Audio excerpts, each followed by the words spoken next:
chữ của tua bé hà có hồ lửa tua chết là hồ nhớ rằng bây giờ chuyện và hát giờ sao tại mấy số theo nó nhớ rằng ha ở mà chỉ cho cái chụp bút của mua lúa chạy lúa nhồng nó lúa há với lúa chụp bây giờ chuyện số linh số tướng vì hết ta bây giờ một chú cam COVID-19 nó ha bây từ governor nó muốn bây giờ churches cao rồi để bây giờ là chỉ mua Sunday worship rồi bây giờ bảo số thầu từ bây giờ mà sáng khai bây lúa church của bây tôi bây hỏi bây từวันchữ ta chỉ thầu từ bố chạy cho bây khai để bây giờ mà khai mấy số lời bảo để bây giờ mà sáng tôi bây hỏi bây từ chữ rằng gì sáng khai mấy bảo haแต่วันพระหาหมอวันพระหาไปยมมัวว่าหมอวันพระหาอวดซุ้มเขาจอติงยันจงดูฮะไปดูสางขอ text message ฮะขอ email ตัวจแม่เลยยามแม่สันจุไปกงนู้วันพระหาเขาจอมงยันจงดูเขาแต่ทอแม่คลิกก่อนเขา link รอแม่ใช้แม่เขา email ฮะแม่ใช้ไปสางตัวจแม่เลยจ้าแม่ตัวจุไปกงฮะgiờ mẹ chỉ bảo sở hữu là là thọ mẹ hai mẹ chỉ mi tu mi nhiều phúc hai mẹ bố yên bảo sĩ để dùng nó ha không mi định nó là giờ mẹ chỉ bảo là mẹ hú tôi cho cụ là tao là cho nạt sát thấy là tao ở văn chữ châu ha và giờ sao tại bên khám tàu tua về hỏi bên thuộc chữ rằng gì sư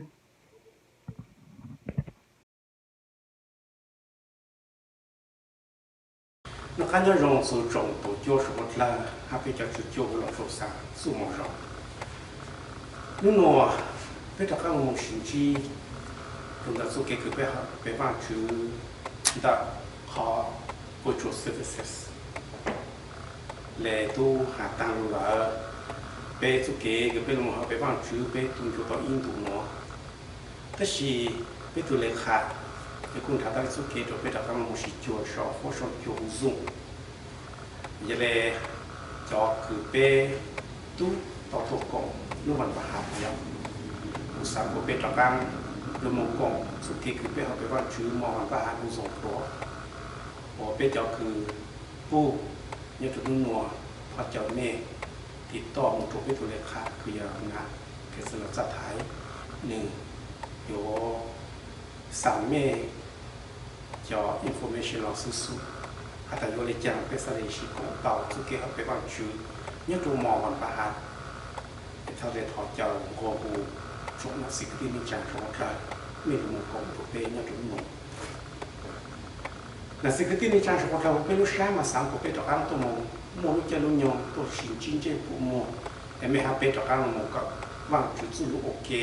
tính trên thì mua là chỉ vì số cái mò coronavirus là chỉ covid cộng tiêu là nó một chỗ trồng phứ chỉ phụ bên lúc tôi chỉ cho bên số cái họ phải vàng chút số lên tung cho mình học bây giờ nhau nhau bỏ nhau bạn nhà trẻ đang sợ lên đó là bên chỉ bạn số kế của bên một số kế các bạn chú số lục kế nhớ chú lúc nọ của sáng cho ít số lục rồi mình học bên cho là một sai cho là một cái ok hạt số hạt tạ lúc chẳng thao cái coi hạt của bên sinh dài nhớ tao bạn tao trẻ serving social distancing đó là trong phụ tệ cái dài cứ hạt tôi chúng mình học bên của chỉ số pu số cái mỏ coronavirus nó kỳ số gì là chỉ tí thái mấy hai bé chỉ số kỳ số cao mỏ tổ ở nó một chỗ lúc này nhận tổng thể mấy đề cú sẽ lại thọ mua răng luôn nó rồi mấy hai bé cả ok hả ta what can we learn from the crisis of COVID-19 một lần có ha cú bé nhớ tao mang tao chế này bé cởi răng chỉ tao số cái cuốn xuống đó cái mỏ coronavirus này nó cái tiếng này chẳng có một là chỉ là cái bé bao rồi số cái mỏ covid cộng cho gần cho mẹ hai bé luôn này chỉ normal chỉ trong là khu nhà có sáng ô chỉ tao ô nhà có sáng mông chỉ tao mông nhà cứ con luôn này sợ chỉ trong cái khu là ô chỗ bé số cái ô này cái gì chọn cho nhiều lộ cái một cái lô chỉ dùng gì ít họ tự tổ chức cái này bây giờ nó dùng cái bên nhau tao vào chế ở social distance chỉ dùng bên lồng sáng sẽ đặt số cái món để nó có hàng của bên cả tao làm chỉ mà lên nó cũng sáng cho chi dạng bọn nhân là chỉ họ lesson cứ có hát cú bé thì cho khăn một sai để bé cỡ ok để trả sai ta có hát cú bé có take advantage ta cho opportunity cứ vào chụp bút đó có hát cú bé nhất đó vào chế luôn mong gain insight là sự bổ sungอย่างคือว่าจุดสังเกตก็หากูไปกับยังจะรู้ใจนิยมกูไปตั้งต่อจีเกี่ยวกับส่วนต่างสุขภาพโคโรนาไวรัสขอคนที่ช่างเปล่าถ้ากูยังต่อว่าต่อเจริญกุศลตาคนที่ช่างเปล่าว่าจุดสังเกตกู adore สิคือ value the authentic relationship รู้จักนิยมคือ 政府是个别家至少都心机是脚，因为做感冒 coronavirus 的喏，如何怕至少不过没哈病机做感冒 coronavirus， เรา是做感冒ตัวเอาโฟนสีหมดตัวไม่การรู้สังคมคือไม่ฮะเป็นยังไงยันเลย social distancing สเลยอี做好怕คือ有么做感冒 coronavirus เนาะปกจนโย至少 spread 整那个被不要干，但是我们那老里面是个我的，被就做给个被都心机，被是多的，都个被毛哈错被是好个，都那做给研究，当时被是给我那被是到我们的，老我的个政府有自备，就不被都心机是做。yang tang la ko yi pu hata pe so ko tra tang sa nya ilu va ilu che nyo bu lu le lu la ko sha kon jo ko lu iPhone bu sha kon jo ko lu telephone smartphone et su ke ku me ha pe lu ne yang tang lu ko thang lu ku lon si ku thang lu ko le ku na si de nya sha yang telephone tang sa pe ji social distancing 当时เราต้องมาจี oppose oriental social distancing เราเป็นยังไม่ไปดูแค่ social distancing ไปจงเรียนเราถูกแต่รู้จักรู้อยู่ไปจงเรียนเราเราจะไปอยู่ใช่ตัวเขาก็ชี้จำเป็นยังอยู่ทางกูชี้จำเป็นยังอยู่ก็หาลูแต่สิ่งยังเดินต่อมาแล้วออโตเป็น boring ออโตเป็นมั่ว anxiety ออโตเป็นที่ตีจะข้างลงสงสัยแต่เป็นสุกี้ relationship ตัวนั้นมันจุดแต่จะ social distancing just give us more time ตัวเป็นที่จะข้างลงใช้สูงสุดคือเป็น disengage ยังคนตัวเป็นอีนั่นอีตัวนั้นไม่รู้เลยจ้ะแต่ฉันรู้จักรู้อย่างคำว่า time pass by it take a toll on our social distancing ยี่ปีเป็นอย่าง man of social animal bây giờ chủ đạo sĩ thang, bây giờ chủ đạo sĩ chế, bây giờ chủ đạo sĩ ha, bây giờ lúc này sẽ lấy một khó cứ một adjust, ở đó có ha, cú bây lúc một sẽ khó từ bây, long khó từ bây cả, ha khó từ cứ bây, giờ chủ lúc bây giờ tập hòn, social distancing, chỉ phụ thuộc mấy ha bây lúc một socialize, ở đó bây số kế cứ cho khăn một socialize nó, bây cho khăn nó vào liều, giúp cái relationship của mấy ha bây value the geniality the pesu ke ke ti ke phong ke yi ke nei ke cha yele no lu cha lu nyong ko ha ku pe serving social distancing ma tu sa pu lu cha lu nyong ko ha ku ti ta kang no mo reflect upon pe kha in counting pe kha ku ton jin je ku mo当时个去上山估计上山个了帮 acknowledge 主样了个就是那种的个哈估哈的背景莫样的就是那种背景的不该个去跟的好重视了不都乱西我都办给的么多个才的多个背路还没出知道苦得了么了得背让上了么搞搞的那种的背路输来 and that is what we belong in communion as with one another. People thought that the value with the authenticity, not on the suki interaction are very important to me have been need to have me have been your social element. ก็จะต้องคือดูกูทางกูจะต้องรู้ก็จีรู้เป็นจะต้องย้อนโอเคจะขอแต่โน้ตอะไรโอ้ยขอตัวไม่have been under attack โอตัวก็หากูเป็น họ social status nó rong này cứ chỉ muốn nụ này cú dù ha value zu ke ke me ha pe to nyong ok khung ko ho wang chu te ja cú hu ổn định cái hu ta can chỉ lão tu nô là pe ôi họ lo gì cơ cho zu ke pe lo mo ka mang chu zu lo ok khung ko ok and that make us to see the importance of our relationship cái điều này chẳng có lẽ vang chu sang ko pe ti ta khang mo invest cho kun da pe zu ke cái này cái chẳng phải họ relationship. God wants us to value the authenticity of our relationship. Quan trọng số lượng nhau trong vấn đề yêu hành trong plong cái có ý sao lại hành ngộ. Dear friend, if God so love us, then we also ought to love one another. Cho không như thế. Giờ vang chủ lúc bé, chỉ bé yêu chủ tao lúc bé ý tu. No one has seen God at any time. If we love one another,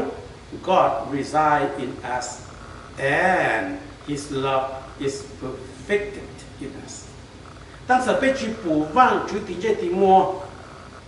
，lúc chạy lúc nhung từ là cái là, ta chỉ là被一零lúc一度了，忘主nhau不被，忘主做给路，我做没哈被。不罗马一波这样那不对，然后嘞，做路可有含等价 ，authenticity in relationship is needed. To have the authenticity in a relationship means we value the opportunity to grow and learn together. Vậy là mấy happy sẽ là phụ ta, su kế cứ mấy happy she thắc she cho lòng giúp si in an authenticity là muốn về authentic relationship sai tao hả ta có ha cú mua khó cái cứ shikla connection nó beyond our physicality rồi tu bộ phụ hát tu bây giờ thao cứ nhau ok mà cho lấy cứ lấy hát mỹ sĩ tu ta chỉ thao cứ nhàn chạy nhà là con những dụng cụ những dụng con. That is the authenticity của cái relationship của các bạn của bên. Họ nói sao lại ô tô các bạn của bên thì là các một bổ sung,อย่างlà cứ bên chỉ tao qua,อย่างlà cứ bên khát khẩn, nhớ cho bên số cái gì mà chứ. Chúng ta nói cái honor ta hunger for Christian ceremony, là chỉ hunger for the Eucharist. Gia tăng luôn. Giờ cần gọi thảo xin tao cũng biết tao là một cái trái communion là gì là xin lần nữa này. Giờ thì thằng lúc ăn thịt nhau trong lúc bé linh tu, tao xin nó tu làm một trò lúc sáng linh tu yêu cầu, để lúc gì linh tu yêu tu. Sai tao ta bé chỉ tao ở communion nó chỉ lúc lì lúc mông cả. Dù cái cứ bé qua là nó ô tô cũ giàu sáng, xong rồi nó thấy ra cái cũ tôi nhớ mấy cái trang blog cho tôi xong nó bây giờ tao celebrate Easter, ok. Giờ lấy họ để nó sẽ lấy ô tô có hát cũ bé hunger for the Eucharist, a Christian ceremony. Hatta chỉ nhau bé là một ô tô cũng chơi, dù sự chia sẻ trong ô tô chẳng hạn nó mấy hai bé chỉ tao mua đồ cả nó mua lại. Bé trong này ngọc tù lúc trạng thái của bé social distancing là nó bé chỉ tao là một celebrate Mother's Day, Father's Day. Bé một trong này ngọc tù mua personal celebration trong gọi là cái birthday, graduation, anniversary. Bé hú chỉ tao bé cho phong cho dư, bé hú chỉ tao bé cho lô cho xe, bé hú chỉ tao tụ của bé mỏ chua tụ nó bé có. Còn năng đã sẽ là một mấy hai bé hunger for the Eucharist in Christianity. Bây giờ cứ giờ clergy tu lệ tu nung văn chữ này, bây giờ chúng ta nói là ở đó bây child hungry for the Eucharist to học bây giờ offer con đã làm một chuyện đã bây giờ cái học bây văn chữ là chỉ bây giờ cái bây giờ nhung ok. 当时被知道鸟我给人的了，不上不被就给 pay hunger for the ceremony of Christian， 木鸟就被当嘞，被上不被这个木路在路鸟路么 receive the Eucharist 鸟就没哈被，的被这个路么逃亡去，逃亡去叫没哈被。我们还被莫路见用的刚路信息。Allow your hunger for Eucharist to reopen our hearts. 家族给个边开做我给家那些脾气个那个没还被到我那种不做个还苦，我们还被到刚莫路见用，and permit your love increase in such gift. 被讨论主，我望主，开个路下，路下个边开，苏给个有那么我来on in union, in communion, and the Eucharist in our Lord. 我被说过的讨论主帮助的话，他给被不得。bên nhau tỏ vang tỏ chế serving social distancing et bên một chỉ tỏ năng chỉ làm we surrender to God our circumstances bên nhau tỏ America nó mà bên một lúc này in a dilemma cứ dù lúc chơi vacation chỉ bên cho cứ nhà mong vacation này bên reserve vacation một chỗ xong nó nhau tỏ cũ Facebook ไม่อยากไม่จะคือจาก Facebook มาเป็นผู้ต่อตาเป็นสุขเราจะย้อนอเมริกาโน่จิโม่เล่นตือมงฉันพอไทยเต้นบล็อกเต้จิโม่เล่นตือมงฉันเขาโน่แต่สิเฟจงแต่เป็นมงตอกเกยหยอดหันร้องตอกกังตอกเกยดูตอกเต้หันร้องเด้อเราจะวันเดียวเราไม่ให้เป็น surrender เป็นจอบเป็นสุกี้มงbecause circumstances don't want to. 当时被某人弄到家了，我准备还被 become depressed, growing anxiety. 就被做给我那，就好被做给我那，we grow accustomed to the dilemma that life has changed. 它个อย่างนั้นชีคือลองแล้วแต่ we need a break. And vacation is one of the thing คือลงมาอดก็หากูจอกกันลงมา refocus surrender ไปตัวเก่งตัวว่าจูฮะ reevaluate ไป cause circumstances ทีนั้นเราสเลดเจ๊ๆก็หากูไปจอกกัน surrender ไปจอกพอ circumstances ตัวว่าจูถ้าก็หากูลงมาsurrender ตัวว่าจูตัวไปจอก circumstances นะครับจิตทงตาเป็นจุกเกเช่าจอ frustration คือเป็นมูจอ anxiety คือจีนยังต้องเป็นรุ่นนี้ ease down ไอ้ยาตาก็สังสูจุกเกคือตายังต้องก็รุ่นนี้นะยะ you are in a situation where you don't know where you can take your frustration to anxiety built up in your life you became so confused and oftentimes it became anger toward your life. It is time for you to surrender your circumstances to God. 当时被去到mon vacation, เราไปจะเลยmon par un jour, et monไปตัวเก่งเจ้าตัววันจู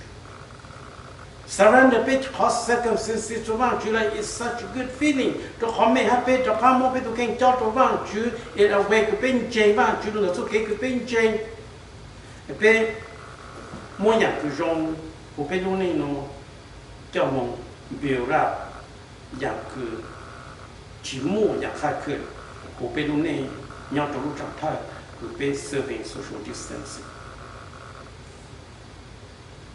คือที่ในจังหวัดเราไม่ควรอยู่ต่อคุณเยซูหาจ่าตรงนี้จะถือตียอดตัวเป็นนายกช่วงเกาะไปก่อนวันเด็กคือเชื่อสุยมงตัวช่างตัวน้องเขาเรียนแล้วเชื่อสุหาตัวนึงจะถือตีฮัลโหลน้อง No one take it from me, but I lay down of my own accord. Cú tu sa na chỉ muốn từ một đã cú tạo,แต่是cú rong sa là một cú tu sa nó cho bùn lo luôn đã tu kế cú lu sa gì. I have authority to lay it down and I have the authority to take it out again. Ya cú muaใจcha đó cú tu sa nó bùn con lo đó tu kế tu là cú mua bên sự, ha cú mua tuใจคือจะเลยจ้างเราcú tu sa nó cho cái sao, cú mua tu sa lu. Jesus emphasized, this command I received from my Father. Lu cứ hạt đó cú nó là không sang nó, giờ cú tao sai nó cú lên xí. I have authority to lay down and I have authority to take it up again. Giờ cú lên xí, cú đó cú một cú su sa cho pro đó su kế tổ là cú yên một bên sự, chẳng qua cú su sa đó không. Cái này chẳng sao bất là. Giờ có hát cú luôn nè, sáng có hát cú luôn nè live in an effectively way. Pe, yêu chủ tịch trang luôn, giải tàu, sáng tàu, yếu tàu, hạt ta pe luôn nè, thọ cú pe chúng một bên sự control tàu là để pe surrender all things to God, and that is the path, the way lead to freedom and peace. Nhớ cho pe luôn nè. Lúc trọng thời của bên trên cho số kế thằng nhẹ nhàng sinh ha trên cho số kế you pain là sự freedom này. Many times we detach ourselves. Số kế cái mình cả sáng của bên nhau tập bằng tập chế detach ourselves from our relative, from our church, our community, our society. Rồi họ sáng của mình hát bên nó thì cho các nó access su kế và mình được có hát của luôn này. Thọ cái bé nhau tao vang tao chế detach ourselves from our friend, detach ourselves from our family relative. Certainly there is pain and agony, grow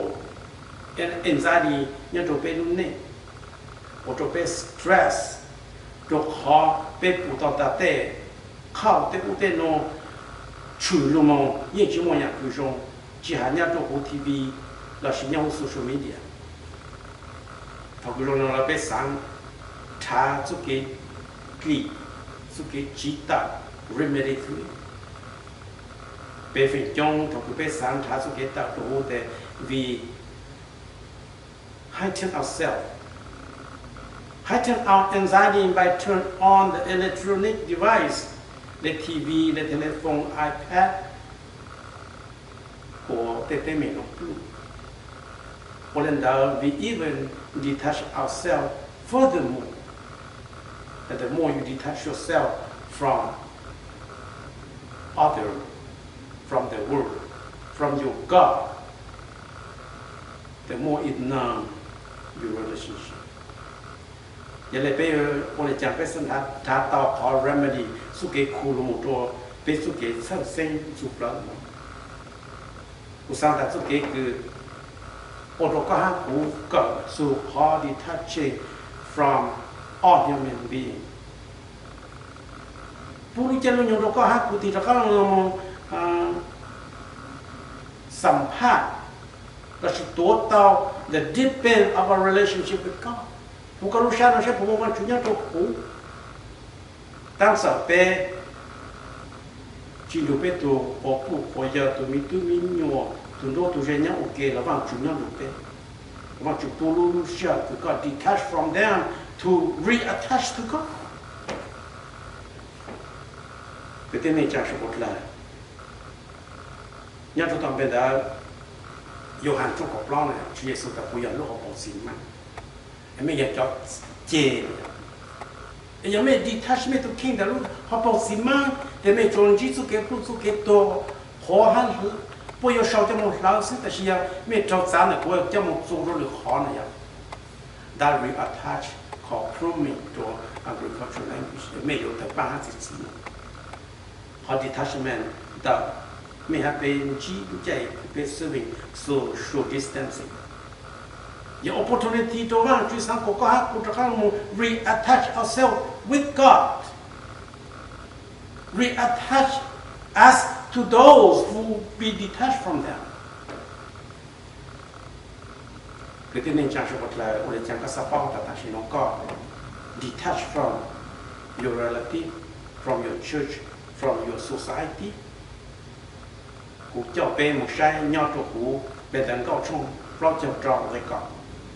He said, "Be still and know that I am God. I will be exalted among the nation. I will be exalted in the earth." Thọ cứ có nhau to or you ra or tu, có very confused lên nên nó bên chi này vậy. Bạn chúng ta dùng con trống bao nhiêu tập cú yêu các tổ chức. Chỗ có bao nhiêu nói cú yêu cú có cho tay mình cú số hai tuần này cú yêu cú, giờ là cứ chỉ nhau trong lát tên này nó. Cái bên trang số con là cú tu kênh là bên đó cao là chỉ sample cho cọ nó is one of the words that I like to use to encourage believers. Ở chỗ của nhau tốt của những điều đó một sai vang chữ, một chỉ nhau có vang chữ. Ở chỗ sai số kế cái quan chỉ bộ trong đó vang chữ của một bên sự khu ha, vang tập bộ. Đây luôn là nó promote a healthy attachment. Chỗ có hát của bên đó một attach vang chữ. Ở chỗ có hát của thì đó luôn nhau chỗ đó vang chữ luôn xuống là. Để có hát của sẽ là tạo sự khó của vang chữ detach from. Make us detach from luhoposima, how we attach to another one. Có hát của sẽ strike forward một cái vấn đề. Thọ cứ be detach from be lu society. Đặc be chỉ tổ này là be phần trên. You know what? Be vì là tổ này chỉ bảo kỹ bảo trái. And certainly we have no respect for human life. Họ cơ cứ nó cũng sẽ cho bé thì các ông ta họ cứ bé serving social distancing này, của bé thì các ông have respect for human life. Cái tin này chẳng số một là họ cứ có một số sa nè, chỉ là trong lúc chủ chủ có sự, cho họ số sa nó do nó được vang chữ ha vang chữ chỉ số sa, họ cứ vang chữ chỉ tao bé tôi này là vang chữ ta good, cho số số dạng chứ. Tao tụi bé tôi này là bạn very good. Bé thì ta có một sai, còn bây giờ chỉ cái các bạn chú chỉ bé tôi này mà. We are piece of clay. Ít thôi là ăn xem nào. Cái có chỉ một số sai, chỉ một số sai, tụi tao các bạn chú chụp bằng nó có hát cú lúc hoàn chao, cái có hát cú sẽ là mong tao sẽ là một số sai là cái nào nó có hát cú bên. Nào nó họ cứ mấy hai bé serving social distancing bé phụ cho tôi này cứ đến không muốn bắt quăng không làm cái tên là nó nhá. We see the protesters all over America, and right now in Oregon, Chicago, still doing that. They take the whole stage of government property, government office. Et le monde, trong là ta mang đến thế chế. Nous n'avons pas khai này. Chỉ là cứ America là một đường khám bốn phát thông là cho Jean Lulu là chỉ cho Jean Lulu của America tên là nó cry against property drop down significantly, but crime against life jump up significantly. People who knows the Chicago này ạ. Bây giờ tôi đang tỏ mong luôn đen tua. Để cho nên một tôi nên một tua số họ cho tôi nên tua rồi rồi về lúc trong funeral. That means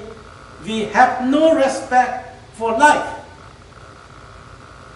Nó cũng Fresno, nhà mẹ thì đang khao này, lừa giang mà cô chịu phụ thì nên nóจะเข้า ilo atitu, suke chỉ tổ của Fresno nó một khao nanu. Tên nụ chém một họ khao cái sự tố nó ở ra bây giờ, and all these crimes are against life. Cô trên tàu tài chẳng là bé phụ nhau trong TV nó chỉ là chủ yếu Fresno nó sự dù cái shit to dù cái shit cao nó chủ lúc có rủ mong đồ mấy cái tên bé phụ hậu nhau trong nàng Florida cứ ít tuổi giờ cho nên mà một bé tuổi lộ to là chẳng có chủ chúc họ tuổi đời yên chỉ muốn họ respect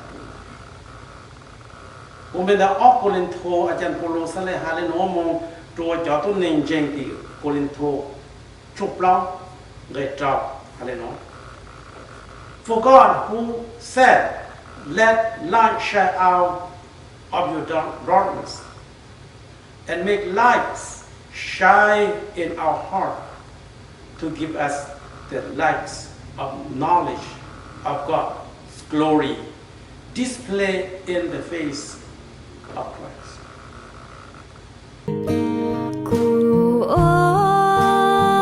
Có trao có hữu có tổ thiên cú chu kế chu sao tu đông khao lý có kion chang luôn cho